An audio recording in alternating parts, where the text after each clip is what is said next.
Mouthful, Very yes. long title. Yeah, very long. It's nice to see a physicist. Oh, no. No, so, okay. Yeah, so maybe I'm gonna, sorry, I should start by highlighting that, so this is joint work with a theoretical physicist who's currently a postdoc at UPenn, so I'm gonna, if you have any questions on the physics then, I'm just gonna direct them all to my co-author. I can address the mathematical questions.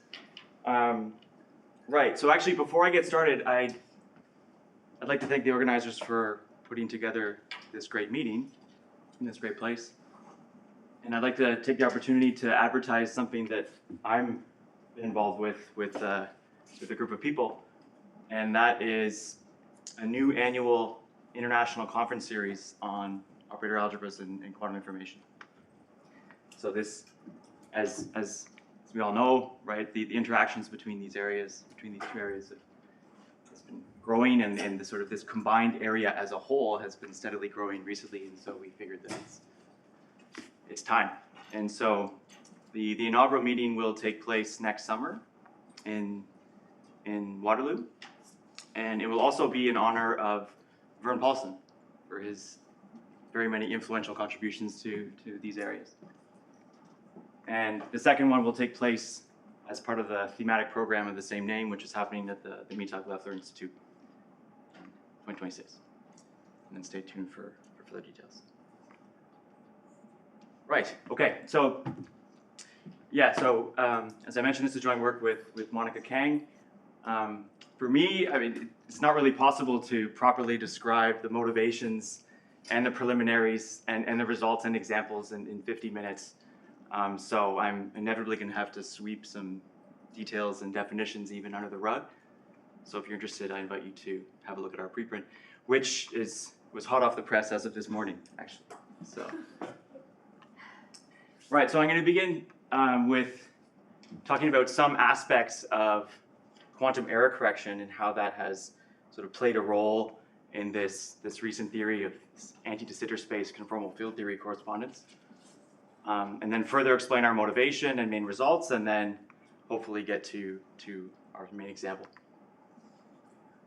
Okay, so what is this ADS space? So at first, it's a submanifold of R2D. So you take this sort of two time dimensions, if you like, D spatial dimensions. You look at this space here with this indefinite sort of Lorentzian type form like this. And you just look at the submanifold which satisfies this equation here. So it's some hyperboloid in this big space.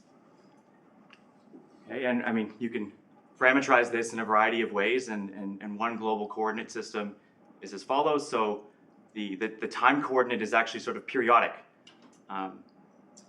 In some sense, there's sort of the two and the sort of periodicity between the two. And then you have the sort of radial coordinate going from 0 to infinity, and then you have some spherical coordinate there. Okay, and now because of this periodicity of the time, that's sort of problematic physically, because you could in theory construct these sort of closed time-like loops, and so in physics people are more interested in the universal cover, so they just extend this time parameterization to all the reals, and that's your universal cover.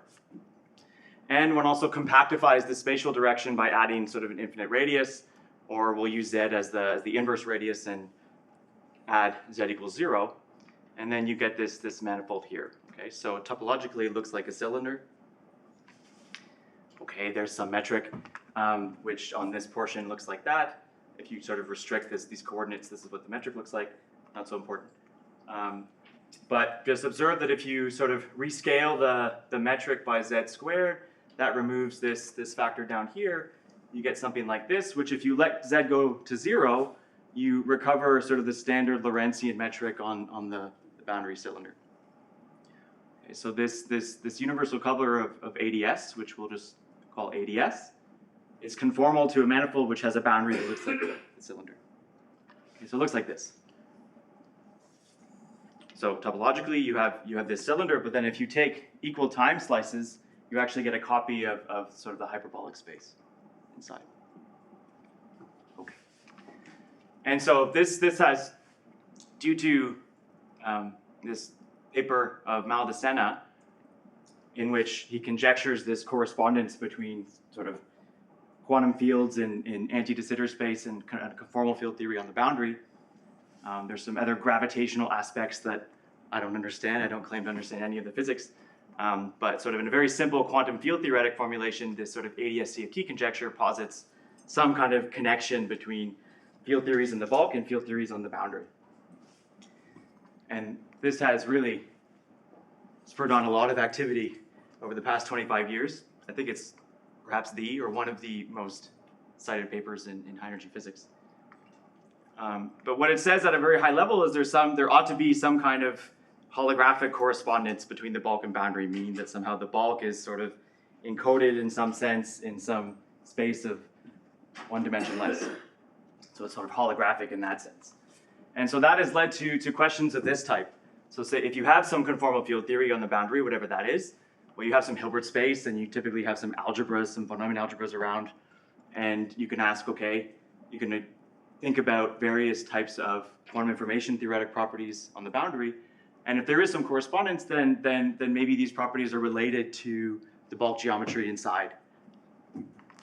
Okay, and there's sort of a somewhat sort of famous formula or proposal by Ryu Takenagi along these lines, which suggests that, okay, at least for some regions, so you have this sort of nice, I'm going to draw this wedge. I'm going to keep this up for the rest of the talk. So you have this, so you take this sort of time slice, and then you take a region on the boundary, call it A, and then you look at this sort of causal diamond that it defines, whatever that might be.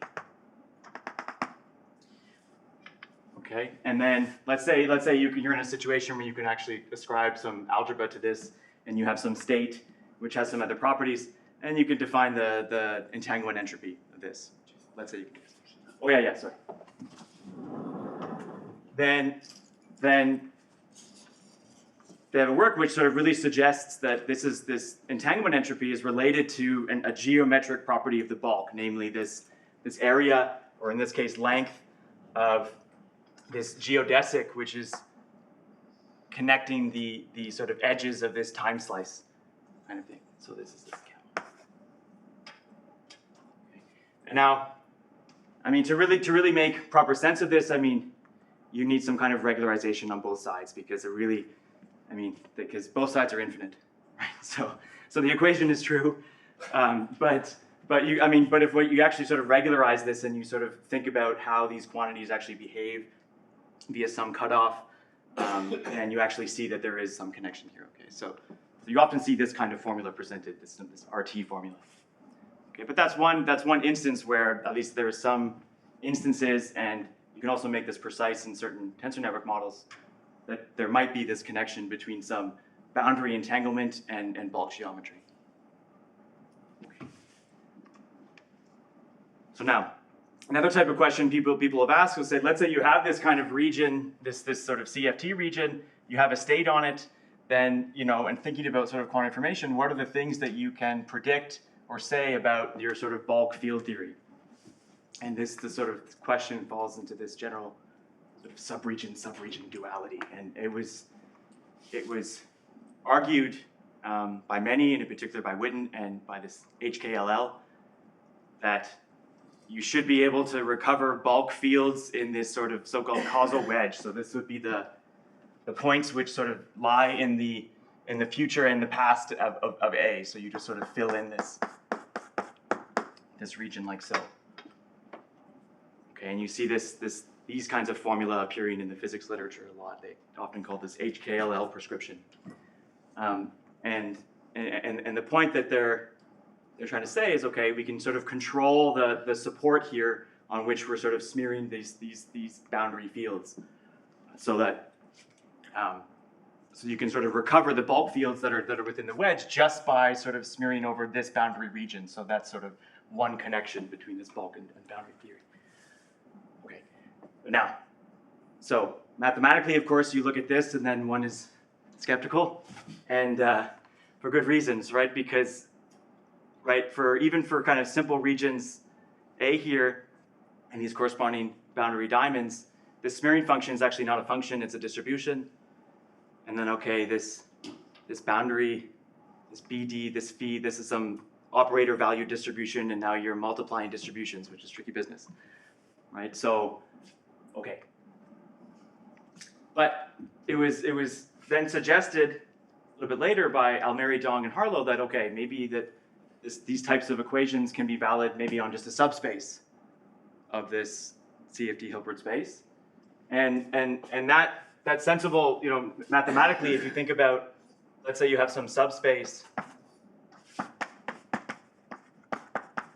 and then you want to look at, so you have an operator value distribution. So this would be some distribution on some space of test functions. And maybe for some subspace of vectors, you look at the corresponding distributions that they define, well then maybe they would have the appropriate sort of singularity constraints, or you know something about the singularities of distribution that would allow you to safely multiply it with this one. And then you can actually make sense of these formulae. Okay, so in some cases you can actually do this. But what they also advocated for in this paper, that okay, not only can you do this in some cases, one should really interpret this in or through the lens of quantum error correction. And this is what they're sort of advocating, that one should think about this correspondence between this bulk and boundary, is that these bulk observables, which in principle can be sort of measured in this region of space and time, in this wedge, these are sort of encoded as operators on this subspace for which these kinds of formulae can make sense. And they're protected from the erasure of this space-like complementary region. And so that's a sort of error correction way of thinking about this. Okay, and they're also advocating the use of operator algebra error correction, which was introduced a few years before. Okay, so this basic definition of error correction in this operator algebraic formalism is as follows. So if you have some von Neumann algebra and some B of H, you have some channel, which is a normal UCP map. You have some other von Neumann algebra in this codomain. You say it's correctable for this channel if you can find a local right inverse. So you can find some channel from n to m, which is acting as a right inverse to E on n. Okay, and this is okay. So this is I'm in this sort of Heisenberg picture of observables, right? So typically in error correction, you have the error happens and then the recovery happens after, right? So here you just take the dual of that. So the recovery at the observable level, the recovery happens first. In some sense, the error happens after. Right? So just take the pre-adjoint of here, and then you get the usual formulation. Okay, so motivated by this previous work here. So Harlow, one of the authors, proved this following sort of error correcting theorem. So let's say you have a Hilbert space which is finite dimensional, but it tensor factorizes like so. So that they're thinking this as some kind of toy model of the boundary Hilbert space, which sort of tensor factorizes relative to a region and its space-like complement, which rarely happens in genuine field theories, but this is just sort of a toy example. And you have some other Hilbert space which is sitting isometrically inside this one, via B, and you have some von Neumann algebra in this sort of bulk Hilbert space. And the following are equivalent. So n and n prime are correctable for this channel and its sort of complement. So this V. So what does that mean? You have this R going from n into B of HA, so that you have V star R of X tensor 1V, this is X. Right, so if you just take the pre-adjoint of this, we see that you get that for trace class operators, you get rho is R sub star. Right, you take the pre-adjoint of amplification, well, that's just the partial trace. And you get something like this, right? So this really looks like an error correction type equation, where here you have your encoding of your density, and then you're tracing out the sort of the complement region. So this is this erasure of this sort of complement region, and then, but you can still recover your original density under this. Okay, so that's what this n being correctable in this definition would mean. Okay, so it really is sort of erasure, so that's sort of the error that's happening. But you want to simultaneously be able to correct n and n prime. N prime would be correctable under the erasure of a. You slice out the other. Okay, well, he showed that that's equivalent to some kind of Ryu-Takanagi type result, like so. So if you, let's just think about pure states here. So this is, I mean, pure relative to n. So let's say that this is 0. Take some vector. Then what is this? Well, this is just the von Neumann entropy of the reduced density, which is the entanglement entropy, right? Of the image of that pure state under V. And you show that, okay, there's some operator attached to A, which lives in the center of N, which somehow keeps track of the entanglement entropies of this code. And in the literature, they think of this L sub A as some kind of area operator, because it's sort of playing an analogous role to this sort of area equation. You have this entanglement entropy and it's some area. So anyways, this is sort of how people talk about it in the literature. And then he shows that, okay, this is also equivalent to some sort of preservation of relative entropies in the right von Neumann entropes. Okay, so this is sort of a nice result, and all the while, right, using this sort of ideas from ADS-CFT to motivate this and to even talk about it, right? But then, of course, if one wants to really sort of witness this in genuine field theoretic examples, we would like to remove this hypothesis.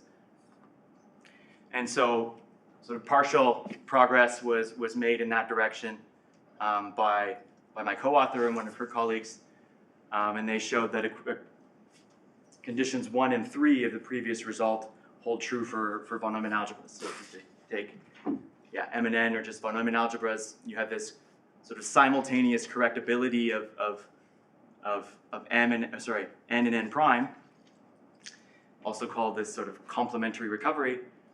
That's equivalent to preservation of relative entropy for both the algebras and their commutants. Okay.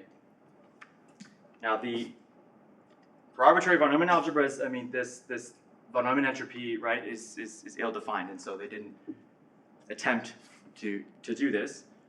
I should mention that there's actually a very recent, I think within the past few weeks, maybe a month, where they've actually sort of thrown in this sort of RT type formula, at least when you're type 1 or type 2, where you can, in some cases, make sense of some kind of von Neumann entropy, let's say relative to some fixed semi-finite trace in this exact setting. So that was done quite recently.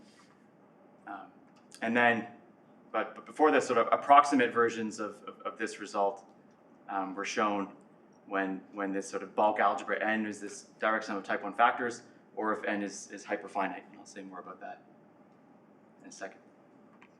And these approximate versions utilize this information disturbance trade-off result from quantum information, which, if you think about quantum channels in this sort of open systems perspective, as we saw in Robin's talk, right, this information disturbance trade-off just sort of gives you a quantitative way of measuring, the trade-off between, information which is sort of preserved or correctable within the system and information which sort of leaks to the environment.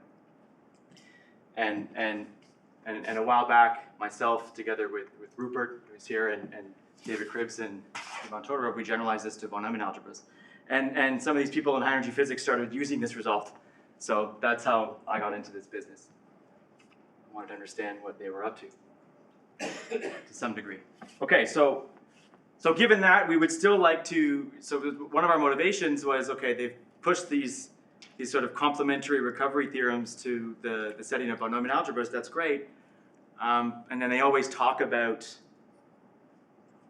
their use in modeling this aspect of ADS-CFT, but we, myself and Monica, couldn't really find sort of mathematically rigorous examples where this holds in quantum field theories. So that was one of our motivations. So another motivation was coming from a conjecture in this ADS CFT, which was made by Bousseau et al. In 2020, and they were interested again in this sort of general paradigm of, you know, what can you say given sort of boundary information? What can you say about the bulk, or in which way is that this boundary information manifested in the bulk? And they were interested in co-cycle flow. So co-cycle derivatives. You have the nice algebra associated to this boundary region in some pair of states. You can define this co-cycle derivatives, and then is there a bulk geometric manifestation of this? And they gave an actual formula valid on any so-called asymptotically ADS space of what this boundary manifestation should be. It's some kind of king transformation. I'll talk about it a bit later, about this gamma. Okay, so they had this conjecture, and so naturally we would ask, okay, does this quantum error correction perspective shed any insight into this conjecture? So that was another motivation. And so in particular, we wanted to sort of characterize these error correcting conditions in terms of co-cycle derivatives, which is sort of natural to do.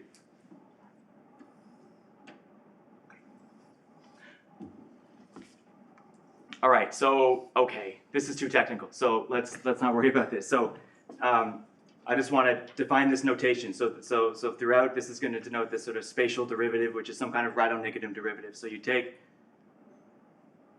fix a state on the commutant, and then for any state, let's say on M, one can define this sort of Radon-Nikodym derivative. In the case when you're standardly represented, this corresponds to Araki's relative modular operator, where these C omegas and C phi, these are the unique vector implementations from the cone, right? In that case, you know, any state is a vector state, and there's a unique element in this cone which induces that.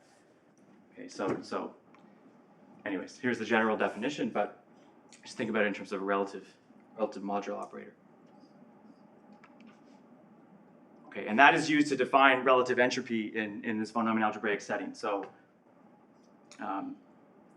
here it is. You take two positive linear functionals in general, but states in which omega is a vector state restricted to M, then you can define this relative entropy in this way here, using this relative modular operator or spatial derivative, if you'd like. Okay, and this recovers what the known formulae, what you'd expect when you're semi-finite, for instance. If n is semi-finite with a normal semi-finite faithful trace, and you take, let's say, faithful states, and they always have densities, right? So just think of B of H, right? Then just L1 of B of H would just be your trace class operators, which is sort of where your states live, and you get the sort of usual formula that you would potentially know for density matrices. And when you're in this commutative setting, then you recover this called Lie-Black divergence for two probability measures. Okay. So this is sort of a vast generalization of these relative entropys, introduced by Araki long ago. Okay, and using these sort of relative modular operators, one can define these operators as follows. So it turns out that for any complex Z, so these are positive self-joint operators, you can make sense of these guys. We're going to assume phi is faithful. Turns out that this is independent of which normal faithful state you put on the commutant. And so you can just define an object which only depends on phi and omega as follows. Okay, and it turns out that you get a strongly continuous family known as this Kahn's co-cycle derivative. They're always partial isometries. They're unitaries when omega is faithful. So when both of these are faithful. You can do this for weights as well, but it's restricted to states. And so why is it a co-cycle? So it satisfies this co-cycle identity with respect to the modular automorphism group of omega, right? And one of the, like, really in some sense, sort of the defining role of this family is that it intertwines the modular automorphism groups of omega and phi, right? And through that, right, it's sort of historically played an important role in the structure of von Neumann algebras. Okay. And going back to the semi-finite case, so for instance, if you're B of H and you have we know your normal states are just density operators, then this U of T just looks like this. So you just take the suitable powers of the densities. Okay. And so we were able to sort of add in this point 2 to this previous result of Monica, which shows that this simultaneous correctability of n and n prime via this sort of erasure of somehow m and m prime respectively, or maybe m prime and m. That's equivalent to this isometry, which sort of defines the code to intertwine the cocycles between them. Okay, and then that in turn is equivalent to relative entropy preservation. So I mean, in some sense, so this theorem is actually not too onerous. If you're familiar with sort of this theory of sufficient subalgebras by Petz and others, together with some sort of standard techniques in error correction as well as some sort of modular theory. But so for instance, there's sort of a well-known formula which connects the relative entropy to these cocycles, which some of you may know. You just differentiate. That only applies when you know the relative entropy is finite a priori, which we don't need. I mean, so we have an argument which sort of circumvents that using some analytic continuations. Anyways, not too onerous.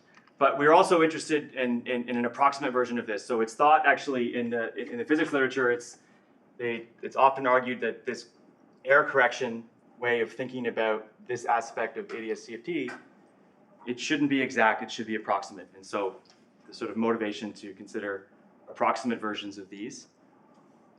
So let's say you have a sequence of isometries, and all you need is for this to be asymptotically isometric, and the theorem still works.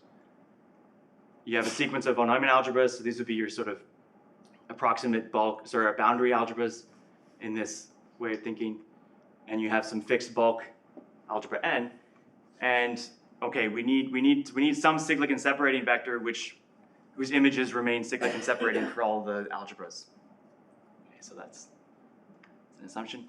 But then, so let's consider just three conditions here. So the first is sort of an approximate version of this complementary recovery. So you have a family of channels which are recovering n asymptotically. Okay, let's say weak star or WOT, both for n and m prime. So you have this approximate type of correctability. Well, that's the same as being able to, these isometries, or these asymptotic isometries are approximately intertwining all the cocycles, SOT. And in turn, that's equivalent to this following. Okay, this is impossible to read. Yeah, way too many quantifiers. So, okay, for all bounded sequences an, bounded sequences an prime, and b's. So you had this sort of asymptotic commutativity property.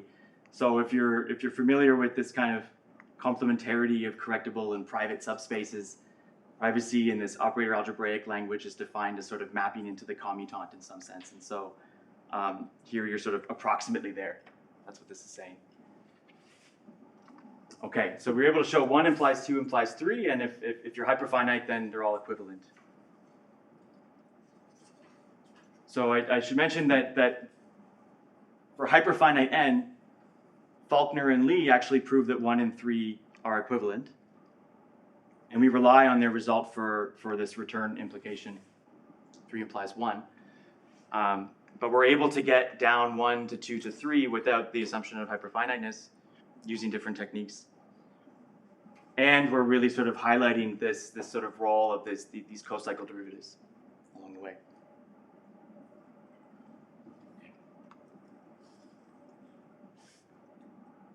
Right.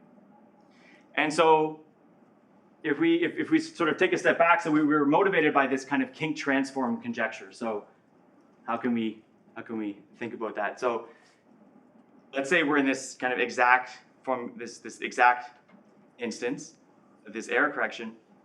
Fix some psi, fix some omega, and you look at let's think of this. Let's say that psi is faithful, so these are all unitary, and just think of these kind of dynamics. So let's say this family of unitaries is describing some kind of dynamics on psi, and let's think about how the expectation values of observables would change if you belong to n prime or n.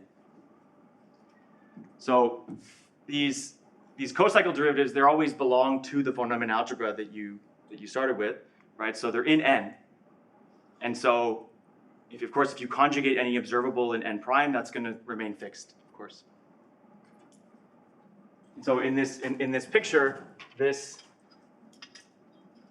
n is sort of the algebra you would associate to this wedge, and then your n prime would be sort of this complementary wedge here. So this would be, sorry, that would be your n prime.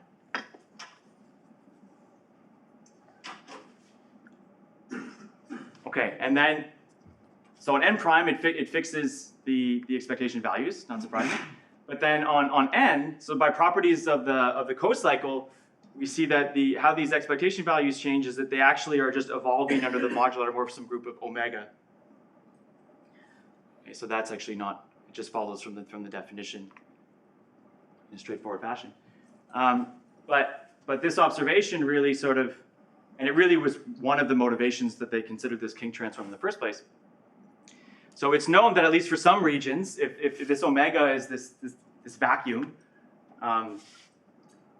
in this ADS space, and it's known that, and we're talking about these nice wedge regions, it's known that this modular automorphism group has a geometric implementation, meaning that it's coming from isometries of the manifold, a one-parameter group of isometries. And in this case, it's just this sort of Lorentz boost. So you're taking, you may be familiar in the sort of Minkowski, in this Minkowski realm, right? There's Vizignano-Wickman showed long ago that if you take this infinite wedge region up here, then the modular automorphism group of the Minkowski vacuum, if you're in this sort of, actually any sort of Whiteman field theory, then you can, it's given by this one parameter group of Lorentz boosts whose orbits are sort of these hyperbolae like so. Okay, because you have, in that case, you have these Lorentz transformations, they preserve the Lorentz form, and the vacuum state's invariant, so they're, in the GNS representation, these space-time isometries are unitarily implemented, and it's those conjugations by those unitaries coming from the group action which actually implement the modular automorphism group of the vacuum. Okay, so this is sort of well-known result in quantum field theory going back to the 70s, and it was shown that under very general conditions, the same is true at least for these nice wedges in ADS. Where, I mean, these geometric transformations are more or less the same, so they're sort of Lorentz boosts. And so then going back to this picture, if we think about, so observables that are supported in here, they're fixed under this evolution, but observables in this wedge, they're actually boosted by some t corresponding to this geometry. And so this boost, and so your boost in t sort of, if you think about the initial sort of time slice t equals 0, you're getting sort of boosted down here in some sense. But you remain the same if you're an n prime, and so there's your kink about this surface. Okay, so they kind of, this was one of their motivations for defining this kind of kink transform, but so this error correction results, if you sort of combine them with sort of known results in sort of algebraic quantum field theory, then this also sort of provides additional evidence for their conjecture. Right, so I said this already.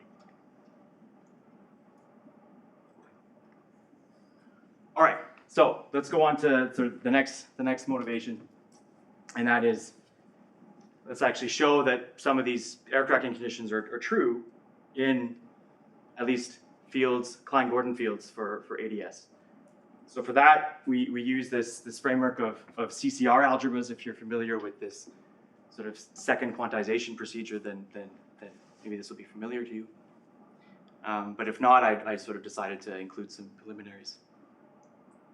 So the starting point is you have some symplectic space, some real vector space with an antisymmetric bilinear form.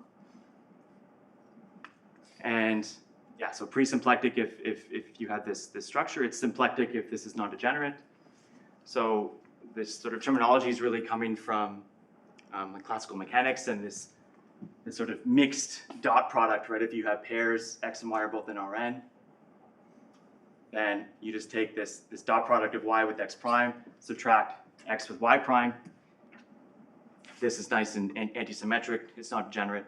And this is this sort of symplectic form which comes up in Hamiltonian mechanics, for instance. Also, if you take any complex Hilbert space, then you just look at it as a real Hilbert space. And you take the imaginary part of the inner product, and that actually is going to be antisymmetric. And that gives you a symplectic space.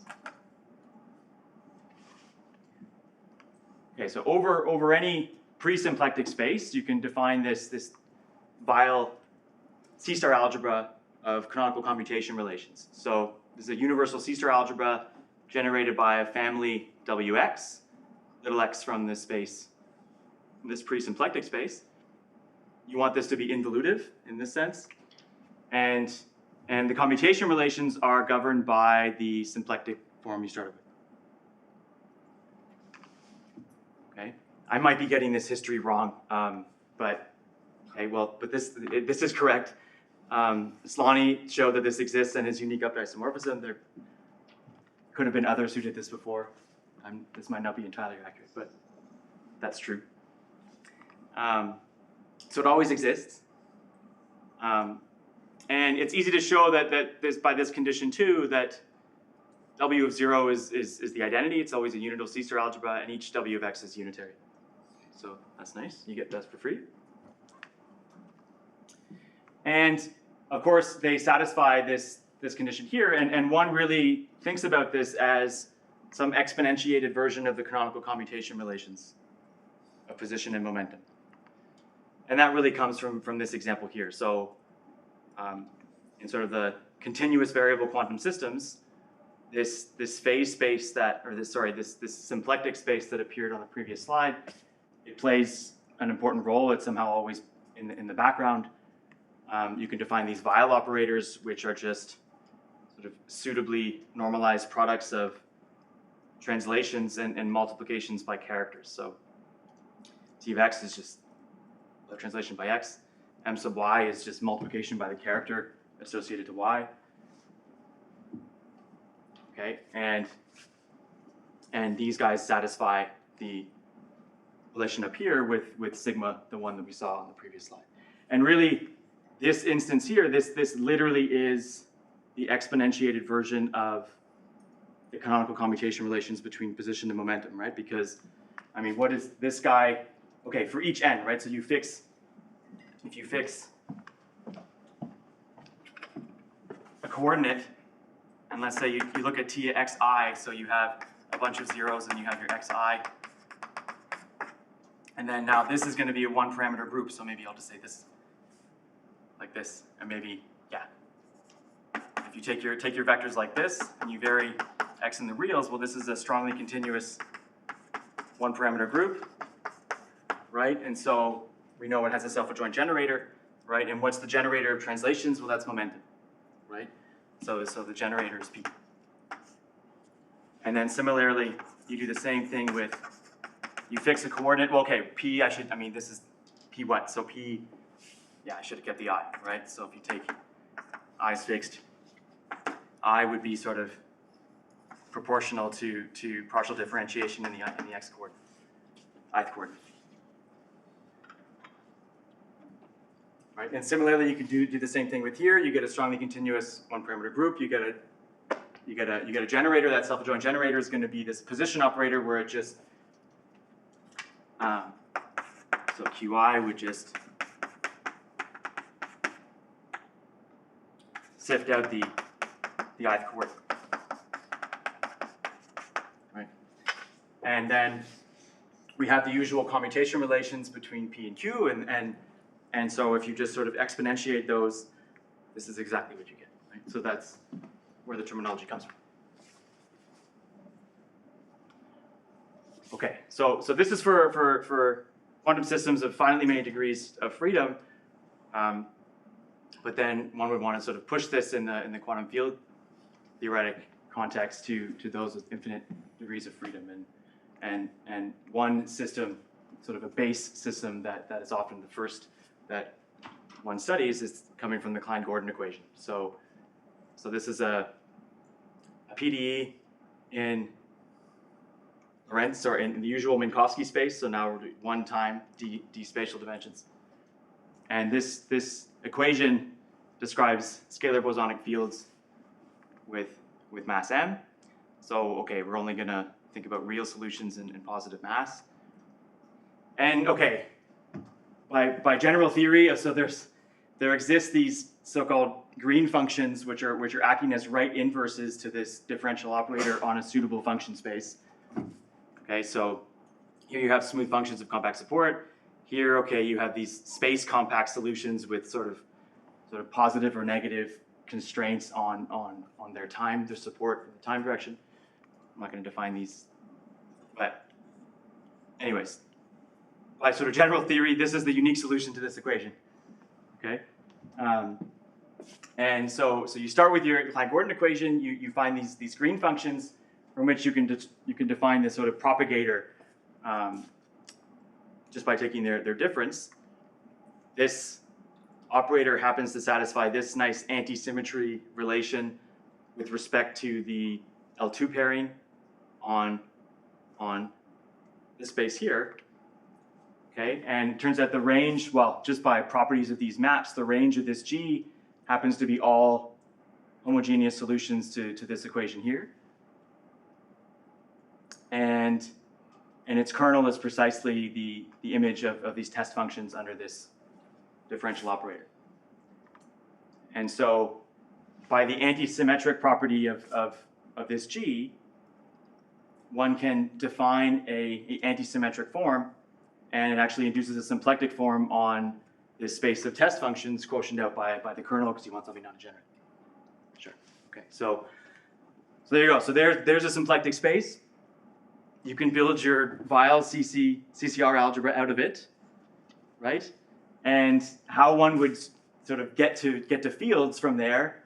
Well, you have your Weil operators for each function in this space here. You have this Weil operator, right? Multiply that function by t. Sure, you get another Weil operator for every t. And then you have a family fixed function. You'll get w of tf as t varies. I should just be writing this down.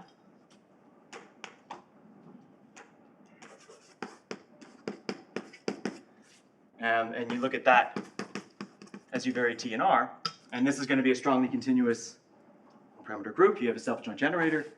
What's the generator of that? Well, that's going to be, this is going to be related to the sort of field operator that you would associate to this function here. And these field operators would be related to kind of creation and annihilation operators once you sort of fix a suitable state on the C-star algebra, a sort of vacuum state, and you push this into a Hilbert space. So you can actually get an operator on a Hilbert space. But that's sort of very roughly how you would start from this plus a state and get to your quantum fields. Right. So you can play the same game in ADS. You have your Klein-Gordon equation, a bit more complicated to look at now, but it's the same. I mean, it's the Laplacian, right? This is the Laplacian of this manifold. This guy, this box with the G, it's their notation. This is the Laplacian of M. And solutions to this equation have been studied, various boundary conditions going back decades and decades, back to the 70s.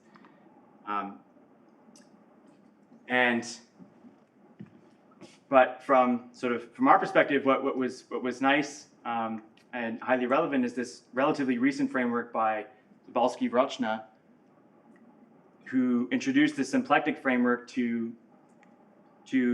study Klein-Gordon fields, somehow both, which sort of simultaneously incorporates the bulk and the boundary. Okay, and what they did is actually valid for this much larger class of so-called asymptotically anti-de Sitter space manifolds. And I mean, for that reason, we were also interested in their framework. But in any case, we're just going to apply it to just ADS itself for now. Okay, and so the basic ingredient for this, right, similar to how we built these CCR algebras in Minkowski space, is, right, you had this suitable space of test functions, you put this symplectic form on it coming from, you know, existence and uniqueness of these solutions to this equation, you build your symplectic space, you build your Weyl CCR algebras. Okay, but now in this case, one needs to sort of put on boundary conditions in this setup, and so the kind of appropriate modification here is some Sobolev space, some crazy space function, which sort of incorporates this sort of Dirichlet boundary conditions, some regularity with respect to the boundary, and some compact support. Okay. Some crazy space. And it's topological dual. Okay, so we just think of this as functions and distributions. Right, and then there's, just by sort of general theory, I could say, quite challenging, but especially in these asymptotic ADS spaces, but this always exists. So there's these right inverses to this Klein-Gordon operator on the suitable function space, and you can define your G, define your symplectic form on a similarly looking space.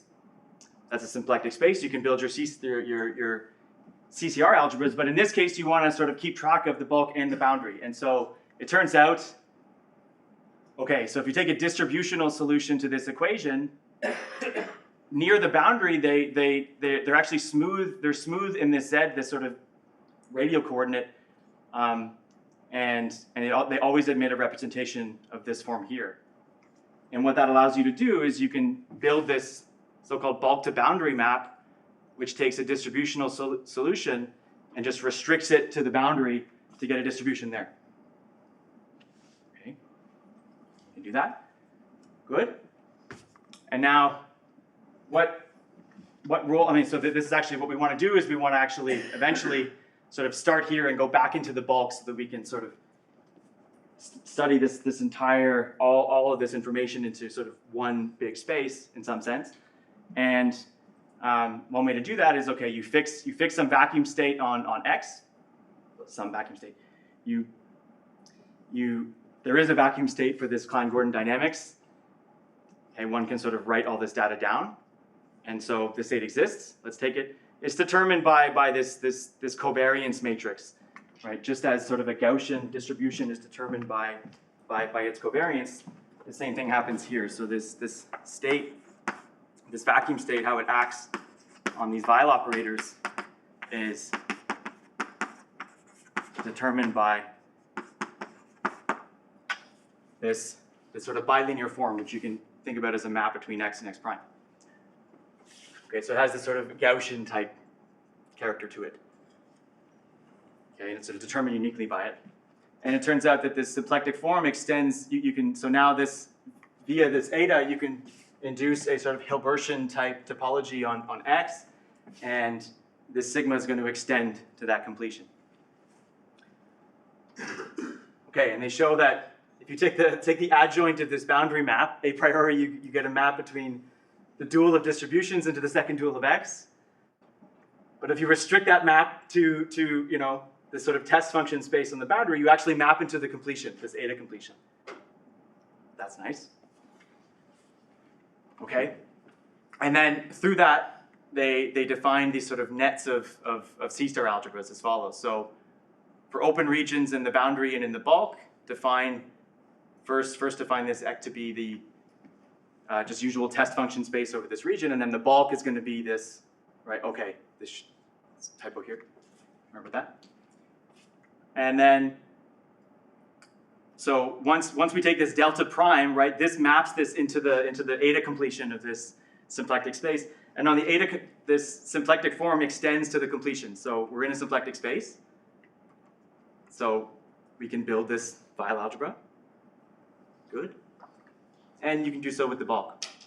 So here you just take this completion. So provided so that's kind of one of the main ideas is that you can somehow map the bulk sort of back into some sort of global symplectic space, if you will, which is this eta completion of these types of symplectic spaces. Okay, and that allows you to kind of study these boundary and bulk algebras on a similar footing. Okay, and they show that they're isotonic nets in general, right? So they preserve inclusions. I mean, their framework, they work in this general framework of asymptotic ADS spaces, and so this is sort of just one natural thing. Of course, you would ask in this actual ADS context, I mean, you could ask, are they covariant with respect to this ADS action and whatnot, and it turns out that they are. And that plays a role in our proof. So we showed that this bulk algebra that you would associate through their framework associated to this wedge over here, or more generally, I mean, this is just one instance. This holds for a family of sort of boundary diamonds. Well, that's a subalgebra of this boundary here. So you always get an inclusion. C-star algebras. And if you take the GNS isometry that you would then naturally obtain via the vacuum GNS construction, and you build the corresponding von Neumann algebras, then with this V and these algebras, the equivalent characterizations of this complementary recovery are satisfied. So it works, as one would hope. So we have sort of a complete, in some sense, infinite dimensional example of this holographic error correction, this kind of subregion duality, as they would call it, holds for these boundary diamonds for free fields. Okay, that's all I had. Can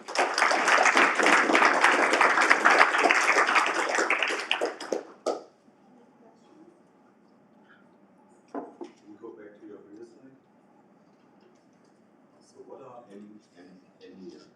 I mean, first, are they factors, and if so, what type?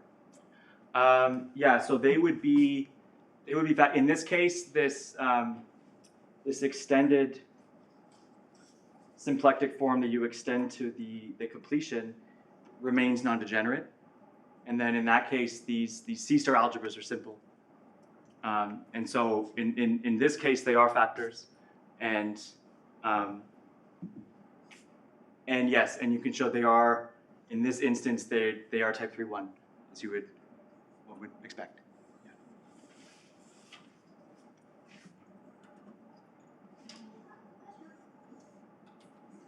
Is there a similar story where you have the car algebra, car relations instead of the CC relations? I believe there are some results that have, yeah, I mean, there are some sort of like fermionic kind of tensor network type results that are hoping to achieve. So there's quite a lot of results on coming up with sort of tensor networks that somehow reflect the geometry of ADS, and then you would want to sort of take limits and look at correlation functions and sort of hope to model what you might expect coming from conformal field theory. And then there's sort of results in that direction for fermionic models. So there the CIR would be sort of in behind. But yeah, that's sort of all that comes to mind. But for this type of, yeah, that would be interesting to sort of push it in a more kind of high-level operator, sort of top-down, if you will, your algebraic.